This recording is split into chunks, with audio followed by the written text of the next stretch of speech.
To script or not to script? That is the question. On today's 5-minute sales training, the art of the sales conversation, scripted versus improvised.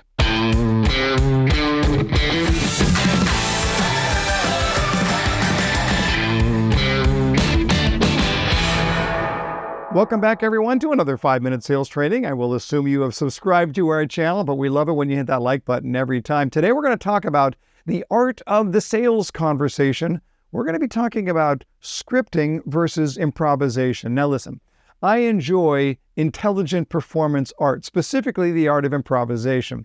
I find that improvisational comedians are not only highly entertaining, but also really intelligent. Basically what we're trying to do is like combine long form and short form improv. The other 7 guys on my team, Chris, Mike, Matt, Chris, Matt, Scully, who's crazy, and Matt, they're like extremely funny dudes. This date's going well. Here's the deal. They're making everything up on the fly, and they're really good at it. The unexpected aspect of the presentation is both intriguing and entertaining. Now, having said that, we're talking about something that is designed for improv, that is designed to make stuff up as they go along. But on the other hand, if I go to a music concert, I would rather not see improv. I don't want a bunch of musicians making it up. I would rather see performers who have rehearsed consistently and are following along in the song the way the song was designed. Now, certainly there might be a little artistic flair in a good jazz song here and there, but not so much that you can't even recognize the song any longer. The sheep don't like it. Lock the cash box. Isn't he saying stop the cat box? Stop the cat box. Now, where am I going with all this? Well, I want to talk today about scripting versus free-forming the sales presentation. And I'll do that by identifying sales presentations that tend to sit on 2 opposite sides of a scale. Now, on the far end of that scale, you have salespeople who are clearly making it up as they go along. They have clearly no significant structure at all.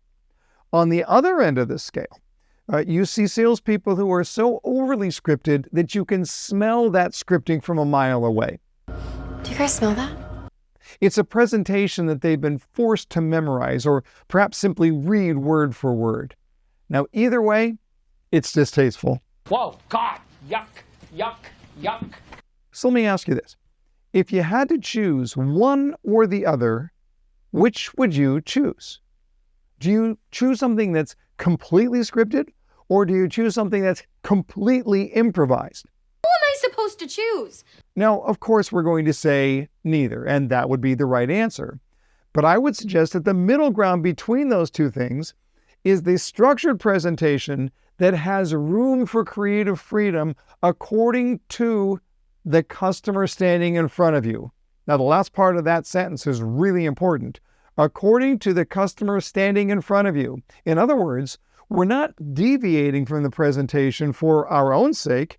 We're doing so for the benefit of the customer that we are talking to. What do they need from us? Now, this begins by having a sales structure down solid. And that means you have to have a clearly defined strategy for what you're trying to do in your sales presentation. At Shore Consulting, we teach the 4-2 progression. We teach salespeople how to work with customers in a structured pattern, but we give people the freedom to be themselves. Baby, be free, be free. In fact, and let me put it as bluntly as I can, if someone ever hands you a script and says, here, memorize this word for word and use it every time with every customer, just run away. That is not sales. You will lack every bit of authenticity in your own presentation.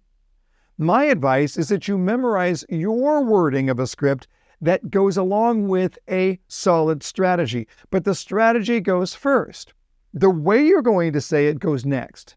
Then you have freedom to be able to alter the words according to the customer standing in front of you. Again, always in their best interest. Perhaps the best analogy is jazz music.